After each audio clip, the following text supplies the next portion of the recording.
bëjmë një farmyre, një lloj komedie ose tragjik komedie në raport edhe me qytetarët, me publikun, po edhe me ata votues. Ka më lëndu procesin nëse në gjonë që flet votimet me një zjerë ose më japë dërgu me email. Rekomandimin e dhënë nga sekretariati është që nuk është para pa fare ky buxhet për me nda diasporës që atyre të dërguhet secilit personalisht zarfi me flet votime. Ne po ashtu kemi kërku që të kemi raporte të detajuara të komunikimeve dhe gjithçka tjetër në raport me këtë çështje, por edhe për anashkallimin që është bërë rregullës zgjedhore. Pra që duhet të ketë parasysh në rregullën zgjedhore të KQZ-s, miratuar prej neve, specifikisht rregullohet qartë se procesi i votimit jashtë vendit organizohet në formatin që hapen përfaqësitë diplomatike për zgjedhjet parlamentare, ofrohet mundësia me votu në kutitë postare jashtë vendit dhe mundësia tjetër që votuesit në diasporë të dërgojnë zarfin e tyre drejt në kutinë postare në Kosovë. Por, për këto dy të fundit, KQZ-ja obligohet që të dërgojë zarfin me flet votim t'ja dërgojë të personalizuar secilit votues. Dhe për këtë aktivitet nuk është para pa buxhet.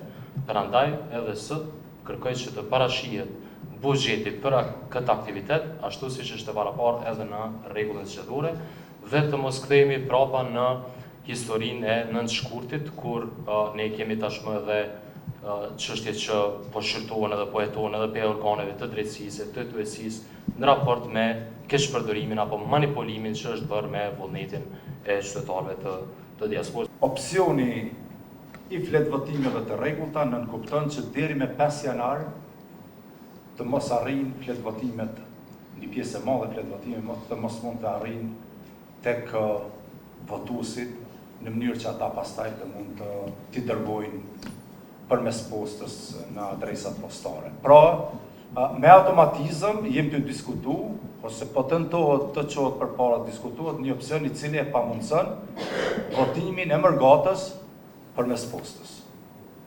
Me automatizëm. A fatet që na i ka dhënë sekretariati e sjellin këtë realitet. Opsioni i dytë nga sekretariati ka qenë opsioni i cili në të cilin ata kanë punuar dhe ky raport po besoj që duhet vjen edhe le të bëhet publik, ta dëgjon tash edhe publiku se për çka po flitet. Është opsioni i cili nënkupton një format të avancuar të organizimit të krejtë tërësisë së regjistrimit dhe votimit përmes postës, ku nga sekretariati e ndërmarr veprime shtesë për sa i përket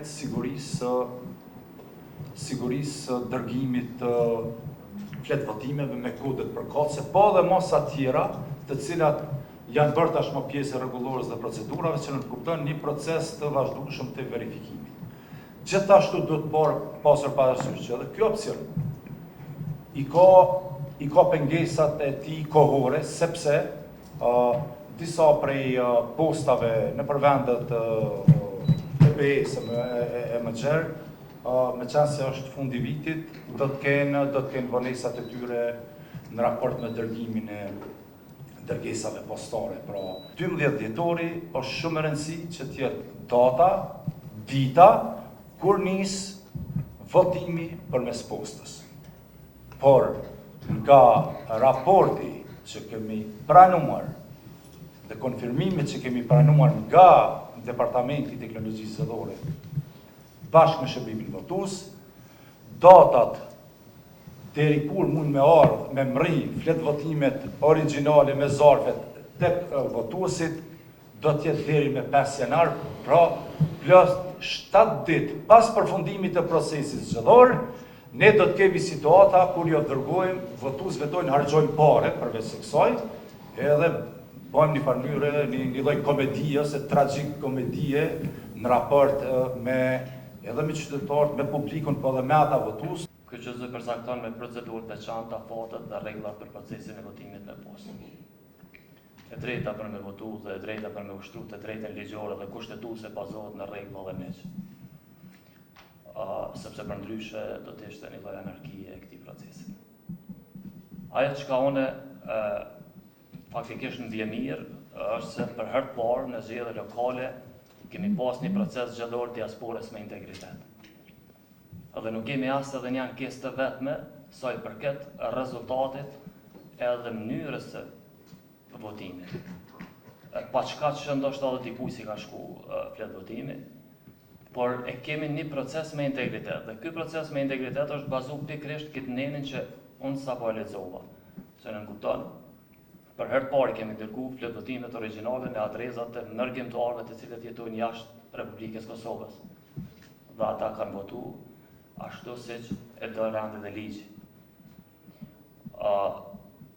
Ne as të doja të mendoja më rikthy të nënshkuti të një proces i kontaminuar, të një proces me integritet rënun, të një proces manipulativ.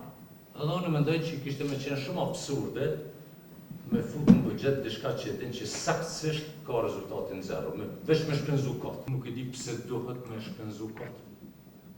Një. Me qenë se është kështu, detyre sekretariatit, domethënë, edhe e KQZ-s është me gjetë metodat më të lehta, mos me leju më lëndu procesi, po na jemi bajtu që në shkurt ka pas lëndim, domethënë, thjesht manipulim të votave, edhe ato me dhjetra mira. Nuk është ajo diçka që u shefët. Edhe unë mendoj që pa marrë parasysh që ne herë bajtohemi, herë s'bajtohemi, herë na pëlqen, herë s'na pëlqen vendimet e gjykatave, po ato janë zbatuar. Vendimet e gjykatave janë zbatuar me kritika, me përjashtime të ndryshme, me tash. Unë po e shoh domethënë këtu përfaqësues të subjekteve, domethënë ose s'po jap emërtime të ndryshme, përfaqësues të disa subjekte janë kundër. Kundër çfarë do veprimi që nuk është i parapar me rregullora. Po shifet që domethënë dërgimi me postë ka me qenë shumë problematik për shkak të vonesave që nuk kanë mu varë prej neve. Nësë mujmë operatorët e jashtëm, s'po mujmë i detyru. Ka mu lëndu procesin nëse në gjanë që flet votimet me një zjerë ose m'jap dërgu me e-mail.